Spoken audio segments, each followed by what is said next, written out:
ये कहानी हारिन और जीसीओ के बारे में है, उनके प्यार के बारे में, जहाँ पे अपने प्यार को बचाने के लिए हारिन टाइम ट्रैवलिंग करके अपने जान को जोखिम में डाल के जीसीओ को बचाती है। तो गाइस, जिन्हें romantic heart touching south Korean series देखना पसंद है वो दिल थाम के बैठिए, क्योंकि ये सीरीज आप लोगों के लिए इंटरेस्टिंग होने वाली है। तो इस सीरीज का नाम है ब्लू बर्थडे और ये एक साउथ कोरियन मिनी सीरीज है। इस सीरीज में टोटल 16 एपिसोड है और मैं 2 एपिसोड करके आप लोगों के सामने एक्सप्लेन करूंगी। ये सीरीज 2021 की है और इस सीरीज को IMDb पे रेटिंग मिला है 8.2 स्टार आउट ऑफ 10। तो चलिए चलते हैं कहानी की तरफ। एपिसोड 1 की शुरू में हम हारिन को देखते हैं, जो कि काफी खुश थी क्योंकि उसकी उस दिन 18th बर्थडे थी। वो काफी एक्साइटेड होके जीसीओ से स्कूल की फोटोग्राफी रूम में मिलने जा रही थी और उसने डिसाइड कर ली थी कि वो आज जीसीओ से अपने दिल की बात बोल ही देगी। लेकिन जब वो वहाँ पे जाती है तो वो जीसीओ को मरा हुआ पाती है। उसने सुसाइड कर लिया था, जिसे देखकर हारिन चीख चीख के रोने लगती है। सच बोलूं तो गाइस, मैंने जब पहले इस सीरीज को देखा और फर्स्ट एपिसोड में ही हीरो को मरा हुआ देख तो मुझे भी ये सीरीज देखने का मन नहीं था।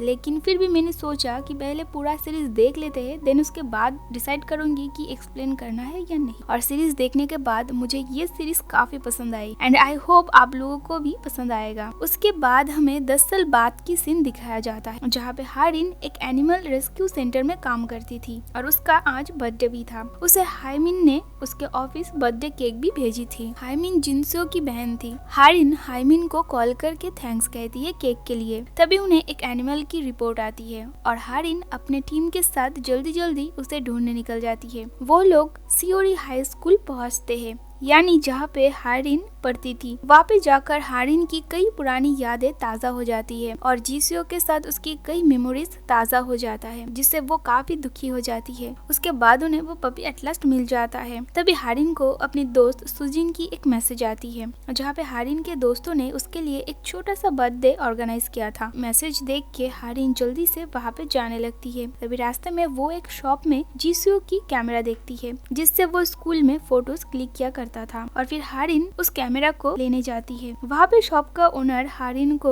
उसे कैमरा के साथ साथ उस कैमरा की खींची हुई लास्ट कई फोटोज भी देते हैं। उसके साथ जीसीओ की लेटर भी था। हारिन अपने दोस्तों के साथ जाकर बर्थडे सेलिब्रेट करती है। तभी बातों बातों में किम यूई जीसीओ के बारे में बात उठाता है। किम यूई जीसू का बेस्ट फ्रेंड था। जीसीओ का बात सुनकर हारिन काफी इमोशनल हो जाती है और अपने घर चली जाती है। घर जाकर वो उन फोटोज को देखने लगती है और वहाँ पे जीसीओ का लेटर भी था, जहाँ पे जीसीओ ने अपने दिल की बात लिखी थी, जो देखकर हारिन को जीसीओ की काफी याद आता है और वो बहुत रोने लगती है। वो उन यादों को मिटाने के लिए उनमें से एक फोटो लैंप में जला देती है और रोने लगती है। और जब उसकी आंखें खुलती है तभी वो उसी डेट में पहुंच जाती है जो डेट उस फोटो में था, जिसे उसने जला दिया था कुछ समय पहले। और वो अपने सामने जीसीओ को देखती है और उसकी आंखें खुली की खुली रह जाती है। एंड इसके साथ एपिसोड 1 यही पे खत्म हो जाता है। एपिसोड 2 के शुरू में हम देखते हैं हारिन जीसू को पीछा करते हुए जल्दी जल्दी स्कूल पहुंचती है और जल्दी में उसकी पैर में चोट लग जाती है। हारिन को लग रहा था कि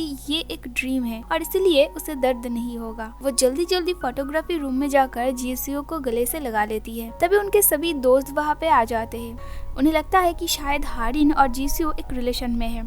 तभी जीसू उस बात को घुमा देता है। वो लोग नोटिस करते हैं कि हारिन के पैर से ब्लड निकल रहा था। जीसू उसे मेडिकल रूम में ले जाता है और उसके पैर में मेडिसिन लगा देता है। उसके बाद वो सभी अपने अपने क्लास में जाते हैं। हारिन काफी खुश थी क्योंकि ड्रीम में ही सही वो जीसू को 10 साल बाद देख रही थी। हारिन जीसू से उसके क्लास में मिलने जाती है, जहाँ से जीसू जाने लगता है क्योंकि उसे अपने कैमरा की प्रिंटेड की हुई कुछ फोटोज लेने थे। हारिन भी जीसू के साथ जाती है और वो वही शॉप था जहाँ से प्रेजेंट डे में हारिन ने जीसू का कैमरा खरीदा था। उसके बाद जीसू उस शॉप से अपना फोटोज कलेक्ट करती है और वो लोग जाने लगते हैं। जाने से पहले शॉप वाला वही आदमी हारिन से कहता है कि वो केयरफुल रहे, क्योंकि अगर वो अतीत के साथ यानी अतीत की यादों के साथ ज्यादा छेड़छाड़ करेगी तो उसे इससे चोट लग सकती है। लेकिन तभी हारिन उनके बात को समझ नहीं पाती और उसके बाद हारिन जीसू के साथ वहाँ से निकल जाती है। बाहर निकल के हारिन जीसू की एक फोटो लेती है। उसके बाद वो लोग स्कूल की तरफ जाने लगते हैं। रास्ते में जाते जाते हारिन जीसू की बैग पे ही सो जाती है और वो प्रेजेंट डे में वापस लौटती है। उसके बाद नेक्स्ट डे ऑफिस के लिए जब हारिन रेडी हो रही थी तभी वो अपने पैर में वही चोट की निशान देखती है जो कि उसे उस ड्रीम के दौरान लगी थी। काम पे लेट होने की वजह से वो जल्दी जल्दी काम के लिए निकल जाती है, उस चोट पे उतना ज्यादा ध्यान नहीं देती। उसके बाद काम में जाकर उसकी यूनसेयोंग के साथ मुलाकात होती है जो कि अब एक रिपोर्टर बन चुका था। हारिन यूनसेयोंग के साथ एक कैफे में जाती है जहाँ पे वो यूनसेयोंग से के उस चोट के बारे में पूछती है तो यूनसेयोंग उसे उस दिन के बारे में याद दिलाती है,